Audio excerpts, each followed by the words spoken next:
Everyone, hello standard 2। इस sessions में हमें देखना था चैप्टर नंबर 11 टेसू राजा बीच बाजार। हमने टेसू क्या है उसके बारे में कंप्लीटली इंफॉर्मेशन प्रीवियस सेशंस में ली है। अब हम इसकी पोएम देखते हैं।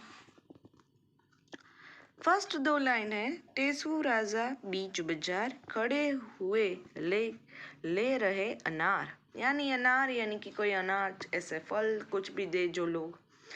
ये टेसू है, देखो ये टेसू का पिक्चर है। और क्या कहते हैं, बीच बाजार यानी कि लड़कों की टोली ऐसे घर घर जाके घूमती है और पैसा या अनार कुछ मांगती है, इसलिए वो बीच बाजार खड़े।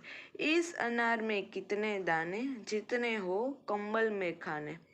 यानी कि जो लोग अनाज देते हैं, अनार देते हैं, उसमें कौन सा कोई चावल देता है, उसी तरह वो खाने के लिए होना चाहिए। कितने हैं कंबल में खाने, भेड़ भला क्यों लगी बताने। यानी कि खाने के लिए कितना दिया है वो देखते हैं। कि कई सारे लोग हैं वो घर आते हैं तो ऐसे मना कर देते कि नहीं हमें कुछ नहीं देना है, और कई सारे लोग हैं वो बहुत ही अच्छी तरह से देते हैं। तो ऐसे क्या बताने क्या चलना।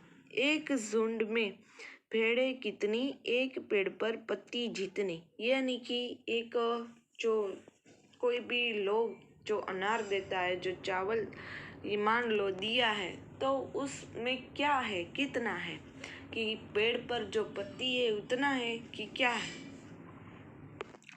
तो पेड़ पर जितने पत्ते होते हैं उतना है कि क्या है, तो यहाँ उसके बारे में बताया है। तो इस सिंपल लाइन है, क्या बताया कि ये घर कुछ लोगों की टोलियाँ टेसू का पुतला लेकर ऐसे घर घर घूमती है और बताती है। कई सारे लोग ऐसे कम देते हैं अनाज के दाने, और कई सारे लोग कुछ ज़्यादा देते हैं, और कई तो मना ही कर देते हैं कि नहीं हमें कुछ नहीं देना है। एक पेड़ पर कितने पत्ते, जितने गोपी के घर लते। यानी कि एक पेड़ होता है, उस पर पत्ते कितने होते हैं, यानी कि जो गोपियाँ होती है उसके जो लते यानी कि उसके एड्रेस होते हैं, कितने सारे एड्रेस है ना गोपी के, तो बहुत सारे। तो उसी तरह गोपी के घर लते कितने, कलकत्ते में कुत्ते जितने। यानी कि जैसा मैंने कहा था कि जो गोपी है उसके एड्रेस घर कितने होते हैं, यानी कि बहुत सारे होते हैं। यहाँ कलकत्ते में कुत्ते जितने का मतलब है बहुत ही कम, ऐसे या बहुत ही ज्यादा। 20,30,000 दाने वाला एक अनार, टेसू राजा कहे पुकार, लाओ मुझको दे दो चार। क्या कहते हैं कि चावल कितने, यहाँ देखो स्पेसिफाई किया है कितने होते हैं, 20,30,000 दाने।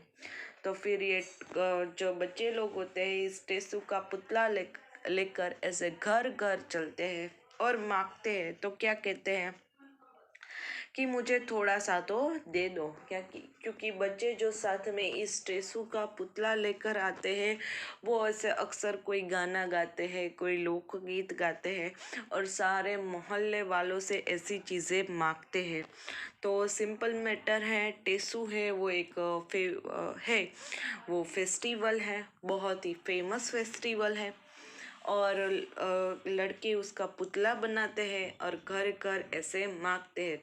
पोयम में सिर्फ इतनी बात की है घुमा फिरा के, कि कोई कम देता है तो कोई ज़्यादा देता है।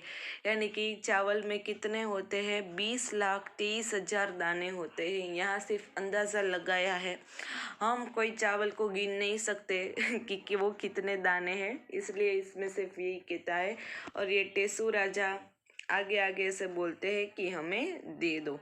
तो ये था टेसू राजा के बारे में। टेसू एक फेवरेट बहुत ही फेमस फेस्टिवल जो हम जब दशहरा जब सेलिब्रेट करते हैं तब होता है।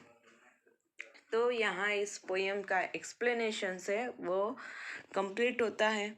हमने देखा कि हमने एक फेवरेट फेस्टिवल और कल्चर के बारे में देखा। उसके अलावा जो नया एक त्योहार था टेसू, उसके बारे में हमें जानने को है वो मिला। अब देखते हैं आगे क्या है। तो आगे तो एक्सरसाइज है, देखते हैं। गिनत अनगिनत, यानी कि कुछ गिन सकते हैं और कुछ नहीं गिन सकते। कुछ चीज़ें ऐसी होती है जिन्हें गिना जा सकता है और कुछ चीज़ों को नहीं। जिन चीज़ों को गिन सकती है उनके आगे हाँ लिखो और जिनको हम नहीं गिन सकते उनके आगे नहीं लिखो। जैसा हमने आगे देखा था ना, चावल के दाने के बारे में बताया था, तो वहाँ तो सिर्फ एक इमेजिनेशंस की थी कि इतने होते हैं, लेकिन उसको हम गिन नहीं सकते। अब है कंबल के खाने, तो नहीं गिन सकते।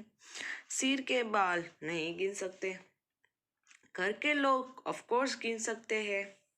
चींटी के पैर क्या गिन सकते हैं और नहीं गिन सकते हैं, तो ऑफ कोर्स नहीं गिन सकते। कमीज के बटन गिन सकते हैं।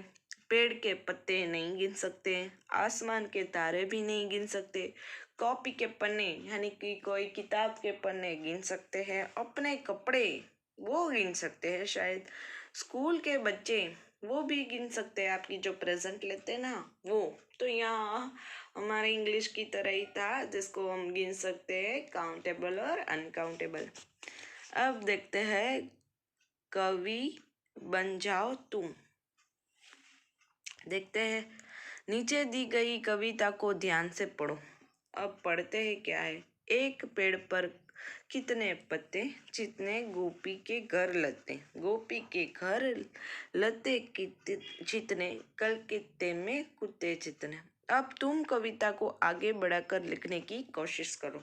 तो देखो, ये एक्सरसाइज आपके लिए है, ट्राई करना। कि वरना मैं तो बता ही दूंगी नेक्स्ट सेशंस में कि कविता को आगे है वो कैसे बढ़ाना है, लेकिन आप थोड़ी सी ट्राई करना ऊपर जो राइम दी गई है उसी तरह बनाने की। अब देखो तुम्हारा अंदाजा। 20,23,000 दाने वाला एक अनार। क्या सचमुच अनार में दाने होते हैं? अंदाजे से लगाओ, एक अनार में कितने दाने होते होंगे। एक मटर में कितने दाने, तो मटर में हम कह सकते हैं 4 या 5। एक भुट्टे में कितने दाने हो सकते होंगे। एक मूंगफली में कितने दाने होते होंगे। तो ये तो अंदाजा लगाना थोड़ा सा मुश्किल है, लेकिन यहाँ देखो अनार का अंदाजा लगाया, तो यहाँ भी हम मूंगफली में कह सकते हैं ऐसे 20 लाख तो नहीं होंगे, लेकिन 20 कितने हो सकते हैं, 500 या 600। एक मूंगफली, ओके, मूंगफली में तो 2 या 3 दाने होते हैं। भुट्टे का थोड़ा अंदाजा लगाना मुश्किल है। मटर में जैसे मैंने कहा, और अनार का तो बताया है। मौका मिलने पर जरूर जांच करना कि तुम्हारा अंदाजा कितना सही था। तो देखो, आप ही मन ही मन इसका सभी का अंदाजा लगाना, और फिर जब भी मूंगफली और ऐसे मटर हाथ में लो ना, तो देखना कि हमारा अंदाजा सही था या नहीं। अब क्या है नेक्स्ट एक्सरसाइज, हाट बाजार। क, टेसु राजा बाजार अनार लेने गए थे। तुम बाजार क्या क्या लेने जाती हो? तो हम बाजार क्यों जाते हैं? कपड़े लेने के लिए कि कोई भी चीज लेने के लिए। तो ऐसे बाजार कैसे जाती हो? तो ऑटो रिक्शा में चलते हैं, स्कूटर पर चलते हैं। उस बाजार का नाम क्या है? अब यहाँ आपको जो बाजार जाते हो ना, उस बाजार का नाम लिखना है सिंपली। अपने घर के पास के कुछ और बाजारों के भी नाम पता करो। तो आपके घर में आसपास जो मार्केट है उसका नाम लिख सकते हो, जैसे धर्मेंद्र रोड और एक्सेट्रा जो बाजार के नाम है दूसरे, उसके भी आप लिख सकते हो यहाँ। अब है ख, बाजार अलग अलग तरह के होते हैं। बाजार का भी डिफरेंट होता है ना, जैसे मंडी, हाट, सोम बाजार, मॉल, पेट, किनारी बाजार आदि। तो हमें पता है कि सब्जी मंडी वाला बाजार है हमारा डिफरेंट होता है, फिर सोम बाज़ार भी जो मंडे को ही होता है, फिर मॉल तो आपको पता है हमारे जो क्रिस्टल मॉल और एक्सेट्रा है वो, तो ऐसे बाज़ार है वो डिफरेंट होते हैं। कक्षा में बात करो कि इन सब बाज़ारों में क्या अंतर है, तुम्हारे घर के पास में किस तरह के बाज़ार है। तो हमें पता है कि मॉल है वो कैसा होता है, सब्जी मंडी है वो बाज़ार कैसी होती है, जहाँ सिर्फ सब्जी मिलती है, लेकिन मॉल में तो सारी चीज़ें हैं वो अवेलेबल भी होती है कहीं बार। तो ये उसमें इस तरह डिफरेंस है, उसको हम निकाल सकते हैं। तो आज के सेशंस के लिए इतना ही, नेक्स्ट सेशंस में इस चैप्टर को कंटिन्यू करेंगे। So till then goodbye to all.